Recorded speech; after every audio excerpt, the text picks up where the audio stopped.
النوم جزء أساسي من يومنا، بس بثقافتنا تختلف المفاهيم بالنسبة للنوم والساعات اللي محتاجها الشخص.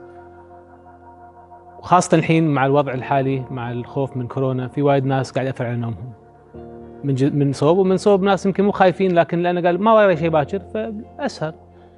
بس المشكلة كبيرة، يعني فرضا الشخص البالغ يحتاج 8 ساعات من النوم.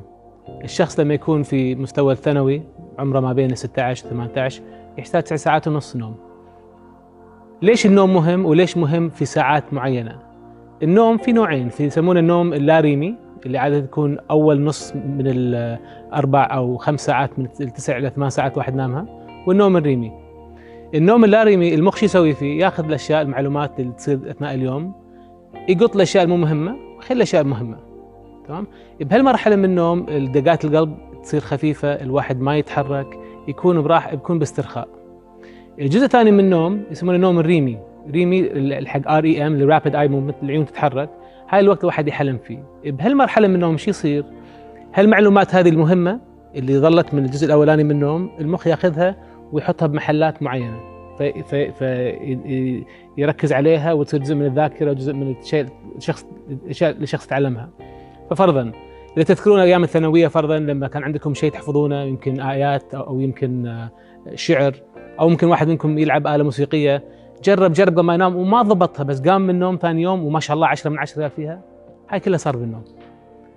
بس وين الخوف؟ الخوف ان ثلثين من النوم تقريبا هو لا ريمي، وعادة يكون في اول ساعات النوم، ومعظم اخر النوم ريمي. فاذا انا فرضا ما نام الا ساعة 2 3 4 الفجر، فمعظم النوم اللي راح يحوشني راح يكون ريمي مو لا ريمي. فالجزء الاولاني اللي فيه الاشياء المهمة اللي تنحط والاشياء المو مهمة تنقط، هذا الجزء راح يسوي له سكيب. النوم لازم يكون له انتظام، يعني فرضا مو كل يوم ادش فراش بطريقه ثانيه مختلفه، يوم ادش عقب ما اشوف مباراه، يوم عقب فيلم، يوم عقب العشاء، يوم عقب الغداء. لازم يكون انتظام. يعني فرضا انا عيالي النظام مالهم شنو؟ يتسبحون، يتعشون، يفرشون اسنانهم، يسوون بيجامتهم، ينقرا لهم قصه، ينقرا لهم قران وينامون. مو لازم هاي الستبس، مع ان انصح وايد بتفريش الاسنان، بس المهم انه يكون اكو ستبس، يكون اكو خطوات، لان المخ يعرف ان الحين بدام هالخطوات صارت معناته ان النوم جاي، فيكون جاهز لها. وجدا مهم ان غرفه النوم تكون للنوم فقط، ما تكون للتلفزيون، ما تكون للعب، ما تكون للبلاي ستيشن، ما تكون لاي شيء خارج النوم. فالمخ يعرف ويتعود على هالشيء. فهاي اللي يسمونه هم الصحه النوميه. النوم والصحه النفسيه حارتين من نفس الشارع. ايش معنات هالشيء؟ اذا انا عندي اضطراب نفسي، توتر، اكتئاب او اي شيء من هالنوعيه، راح ياثر على نومي. لكن لو انا ما انام راح ياثر على صحتي النفسيه. شلون؟ خلينا نقول شنو الاكتئاب بالنهايه؟ والله مالي خلق اسوي اشياء كنت احب اسويها، اكلي زاد او نقص، نومي زاد او نقص، اكون عصبي زياده عن لازم، مزاجي يكون مو زين. اذا هاي بالضبط الاشياء اللي تصير فيني انا لما ما انام. فاذا انا والنوم فيه دين، لا تقولي دين البنك، النوم في دين. فاذا انت ما تنام، فرضا تلاحظ نفسك انه يوم يومين نمت 4 5 ساعات على الويكند وسحبتها 10 12 ساعه، لان مخك قاعد يقول لك راح تدفع الدين الحين. بس لو ما تدفعه اسبوع، اسبوعين، شهر، شهرين، 3، مخك راح يفصل. يعني انا معظم الناس اللي يجوني بحالات التوتر والاكتئاب اللي يدد يجون وقت رمضان وعقب رمضان. ليش؟ لان طريقه الصيام بالكويت انه والله انا اسهر طول الليل، قهوه قهوه قهوه، المخ يقول لك تعالي بقى ترى مو ماشي طريقتك معنا، زين، فيفصل. واكو ناس ياخذهم سنه سنتين على ما يرجعون لطبيعتهم عقب هالشيء. فوايد مهم ان نحترم المخ ونحترم انه يحتاج ساعات معينه في وقت معين من اليوم. انا لما اقدر انام اسوي تنويم ايحائي ذاتي.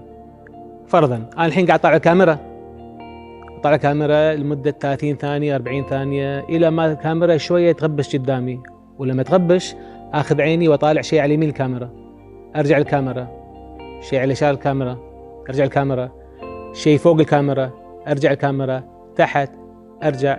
وبعدين استمع الى 4 اصوات، فرضا صوت من الشارع، صوت من برا باب غرفه نومي، ان شاء الله عيالي مع البلاي ستيشن، صوت جاي من فرضا داخل جسمي، دقات قلبي. وبعدين اركز على 3 اشياء اشعر فيها، فرضا اشعر شرشف الفراش، اشعر بالبيجامه على جسمي الى اخره. فابتدي ب5 اشياء، بعدين 4، بعدين 3، بعدين 2، بعدين 1، ويصير اكو استرخاء ذاتي. الحين طبعا الواحد لما يكون نايم ما راح يشوف 5 اشياء، فانا اتخيل 5 اشياء، زين، لا تخيلون شيء يخرع، شيء يعني يريحكم. فهاي من الاشياء اللي نستعملها. وطبعا اذا واحد ما يقدر يتخيل، اكو برامج موجوده، ابلكيشنز موجوده تساعد الشخص انه يوصل لمرحله النوم عن طريق التنويم من الايحاء الذاتي. اذا مو قادر تنام لانك في قلق، قاعد تتوتر، قاعد تفكر بالمستقبل، في بعض الاساليب هم ممكن واحد يقرص نفسه كذي، ما يعور نفسه بس يمسك كذي، يحس باصابعه ويبتدي يقول حق نفسه انا اسمي فلان الفلاني، الوالده اسمها كذا، الوالد اسمه كذا، انا عايش في المنطقه الفلانيه، قطعه، شارع، منزل. جيب المعلومات ليه عندك، لا تطلعها لبرا، ايش بيصير باكر، ايش بيصير بالمستقبل. زين، هاي شيء. شيء ثاني، احنا لما نسوي رياضه اكو ماده اسمها الاندورفينز تطلع من الجسم تساعدنا ترخينا. هذا الشيء يطلع لما نسوي رياضه، بس هم لما نشنج عضلاتنا ونهدها هم نفس المواد تطلع. هاي ممكن يساعد. ومن الاساليب هم نتنفس بعمق. واحد تخيل انه في بطل فاضي على بطنه، ولما ياخذ نفس عميق يترس البطل، وبعدين ياخذ نفس ثاني يترسه زياده الى ما كان يتدفق الهواء منه، وبعدين يطلع مره واحده. التنفس طبعا يكون عن طريق الخشم ويطلع عن طريق الحلج. تابعوا كورونا كير KW.com.